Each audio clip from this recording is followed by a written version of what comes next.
और माशाअल्लाह महीना भी वो है जिस महीने में हुजूर तशरीफ लाए। 800 करोड़ आबादी है इंसानों की इस वक्त। टोटल इंसान जो है पूरी दुनिया में सारे मुल्कों में 800 करोड़ है, बल्कि 800 करोड़ से भी ज्यादा है। ये 800 करोड़ और जो आके दुनिया से जा चुके हैं वो भी अरबों खरबों, इतने के हम और आप शुमार भी नहीं कर सकते। जो अभी आने से रह गए हैं, यानी अभी दुनिया में आएंगे इंसान हमारे और आपके बाद, वो भी सबको शुमार कर लो। मैं खुदा की कसम लेके ये बात कह रहा हूं कि इतनी अजमतों वाला न पहले कोई आया था, न आज कोई आया है, न क़यामत तक कोई आ सकता है जितनी अजमतें अल्लाह ताला ने आमना के लाल को अता फरमाई। सुभान अल्लाह। और वो इसी महीने में तशरीफ लाए।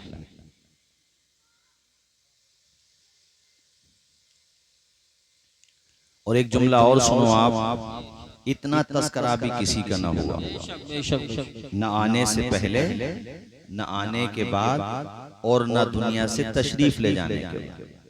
इतना भी तस्करा किसी का नहीं हुआ जितना तस्करा हमारे नबी का हुआ, हो रहा है और होता, आवाज आए होता रहेगा। अभी कारी साहब ने जिक्र किया एक गुस्ताख का, उसने हुजूर की शान में तौहीन की थी।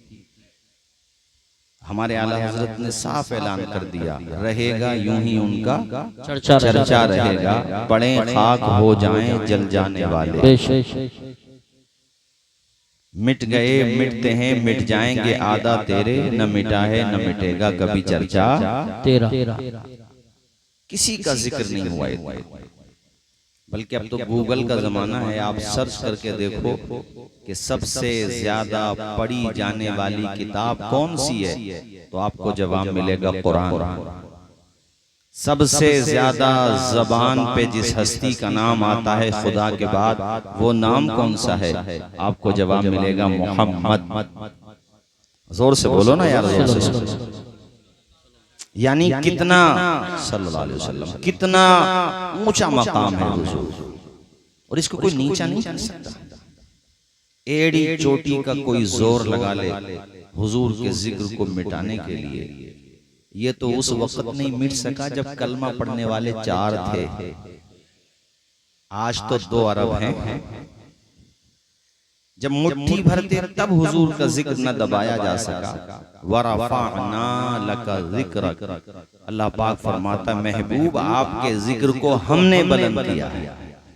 तो ज़ैनुल आबिदीन और उनके घर वालों ने हुजूर के जिक्र की महफिल सजा के उसी फहरिस्त में अपना नाम लिखवाया है। गोया के और आपने सबने आकर यहाँ मोहब्बतों का सबूत देकर हुजूर की बारगाह में खिराज अकीदत पेश करते हुए कहा है, निगाहे लुत्फ के उम्मीदवार हम भी हैं, लिए हुए दिले बेकरार हम भी हैं। हुजूर चश्मे तमन्ना की लाज रख लेना, तेरे गुलामों में ए शहरयार हम भी हैं। आपने यहाँ आकर के ये साबित किया, यहाँ तशरीफ लाए, अपना वक्त दिया, यहाँ पर आए आप, इसीलिए तो आए ना। वरना शादी ब्याह में बाज लोग तूफाने बदतमीजी का बाजार गर्म करते हैं, डीजों के आगे मुस्लिम नौजवान रीचों की तरह नाचते हैं, मगर आपने कोई बेहुदा काम नहीं किया। और इसका नज़्मो नस्क और इसकी तरतीब आपने ये 4-5 रोज पहले भी नहीं बनाई, बल्कि मुझे ऐसा लगता है कि जिस दिन आपके घर पे शादी की तारीख रखी गई उसी दिन आपने जलसे की तारीख रखी। जो कि कारी यूसुफ रजा साहब ने और हमारे मोहतरम एहसान भाई ने, जो हमारे माशाअल्लाह हमजुल्फ भी हैं, और सलमान ने भी, मुझे ख्याल आता है कि 3 महीना पहले ये तारीख लिखी गई है, लगभग 2.5-3 महीना पहले शायद, इतनी पहले। तो मतलब ये हुआ कि घर वालों ने ये मन बनाया कि जैसे ही शादी की तारीख रखी जाएगी, बारात जाएगी, बाद में नबी का जलसा होगा पहले।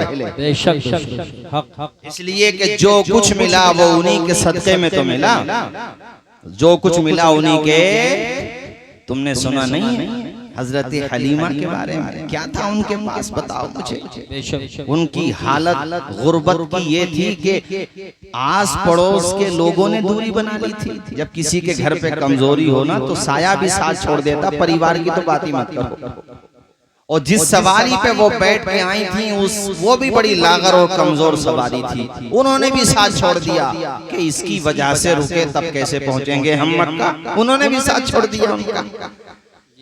जमाना जिसका साथ छोड़ दे उसी का साथ देने के लिए तो आमना का लाल आया है।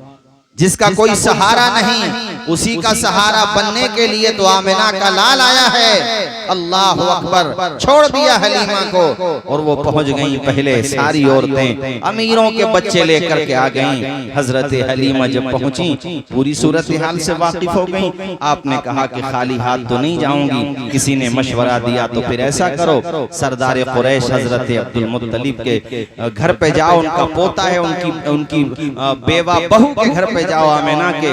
खुदा की कसम सीरत इब्ने हिशाम वगैरह जो सीरत की उम्महातुल कुतुब मानी जाती हैं वो किताबें, सब में ये लिखा हुआ है कि हलीमा घर पे पहुंची, रुख मुस्तफा की ज़ियारत की, दिल दे बैठी हलीमा, मन बना लिया कुछ मिले ना मिले हुजूर का दामन मिल गया, कुछ नहीं चाहिए बस हुजूर मिल गए, बात खत्म। जहन में ये बात भी कहीं ना कहीं है कि माल नहीं मिलेगा, मगर मैं कहता हूँ हलीमा तू मेरे नबी को पालने के लिए नहीं आई है, हुजूर ने तुझी को बुलाया है ताकि तेरे घर की परेशानियां दूर हो जाए। जरा जोर से बोलो।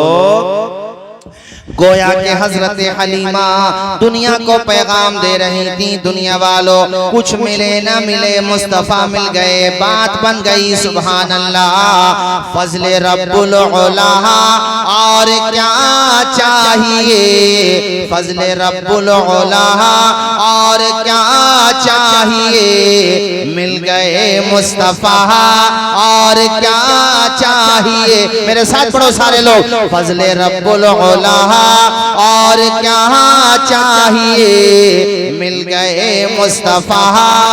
अल्लाह अल्लाह। हलीमा कहती है जब मैंने आमिना के नूरे नजर लगते जिगर को खूने जिगर पेश किया, दूध पिलाया, अल्लाह के पैगंबर ने एक तरफ का दूध नोश फरमाया, दूसरी तरफ से अपना चेहरे पाक फेर लिया। मैं घबरा गई, अल्लाह ये बच्चा दोनों तरफ का दूध क्यों नहीं पीता। गोया कि मेरे नबी ने पालने ही में बता दिया, अम्मी हलीमा अकेली नहीं आई हो, अपनी गोद में दूध पीता बच्चा भी लेकर के आई हो। अगर दोनों तरफ का दूध पीऊंगा तो तुम्हारा बेटा भूखा रह जाएगा। मोहम्मद किसी को भूखा रखने नहीं आया है, पेट से पत्थर बांध के भूखों को खिलाने आया है, प्यासों को पिलाने आया है। कौन देता है देने को मोह चाहिए।